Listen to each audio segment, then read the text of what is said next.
Lettre de Jude. De la part de Jude, esclave de Jésus-Christ et frère de Jacques, aux appelés qui sont aimés par Dieu le Père et préservés pour Jésus-Christ. Que miséricorde, paix et amour vous soient accordés en abondance. Bien-aimés, alors que j'étais bien décidé à vous écrire au sujet du salut qui nous est commun, j'ai estimé nécessaire de vous écrire plutôt pour vous encourager à livrer un dur combat pour la foi qui a été transmise aux saints une fois pour toutes. Ce qui m'y a poussé, c'est que certains hommes qui ont été désignés il y a longtemps par les Écritures pour être condamnés, se sont glissés parmi vous. Ce sont des hommes sans respect pour Dieu, qui prennent la faveur imméritée de notre Dieu comme prétexte pour avoir une conduite indigne et effrontée, et qui trahissent notre seul propriétaire et Seigneur Jésus-Christ. Même si vous les connaissez très bien, je veux vous rappeler certaines choses. Jéhovah, après avoir sauvé un peuple en le faisant sortir d'Égypte, a détruit ensuite ceux qui n'ont pas eu foi. Et les anges qui n'ont pas gardé leur position originelle, mais ont abandonné leur demeure naturelle, il les a réservés avec des liens éternels, dans une obscurité profonde, pour l'exécution de leur condamnation lors du grand jour.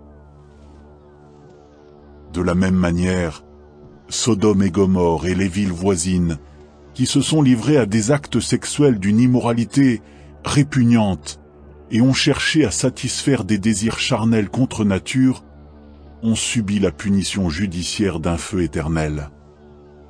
C'est ainsi qu'elles sont placées devant nous comme un exemple qui sert d'avertissement. Et pourtant, ces hommes aussi s'abandonnent à des rêves, souillent la chair, méprisent l'autorité et parlent en mal des glorieux.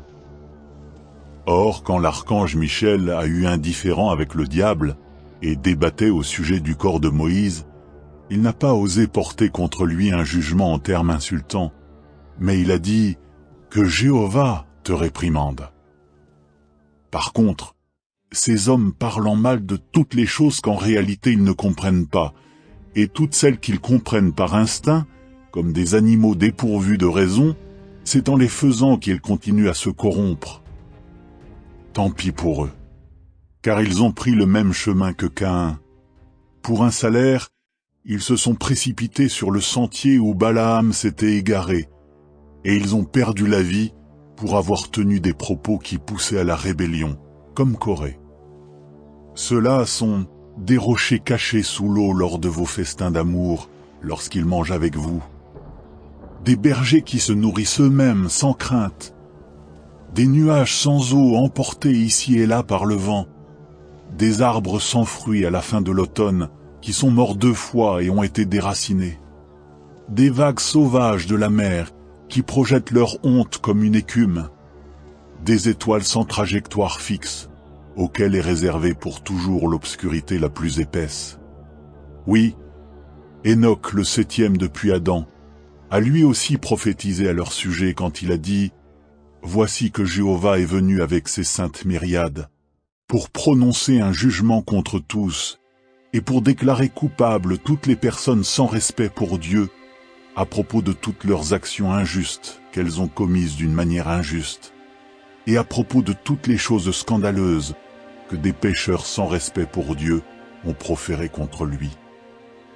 Ces hommes sont des gens qui murmurent, qui se plaignent de leur sort dans la vie, et qui cherchent à satisfaire leurs propres désirs. De leur bouche, ils s'attribuent des mérites exagérés, tandis qu'ils flattent les gens pour en tirer profit. Quant à vous, bien-aimés, souvenez-vous des paroles qui ont été prononcées dans le passé par les apôtres de notre Seigneur Jésus-Christ.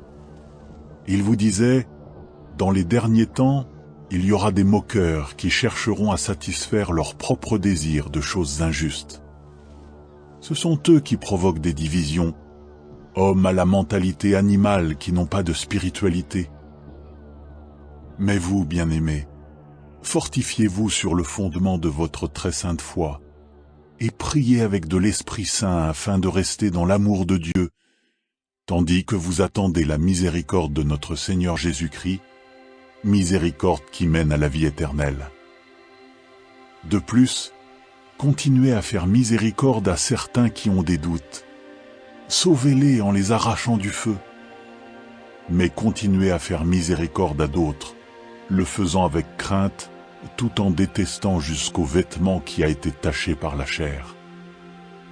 Or, à celui qui peut vous éviter de trébucher et vous aider à vous tenir debout sans tache et avec grande joie en présence de sa gloire, au seul Dieu notre Sauveur, par l'intermédiaire de Jésus-Christ notre Seigneur, soit gloire, majesté, puissance et pouvoir, depuis toute l'éternité, et maintenant et pour toute l'éternité. Amen.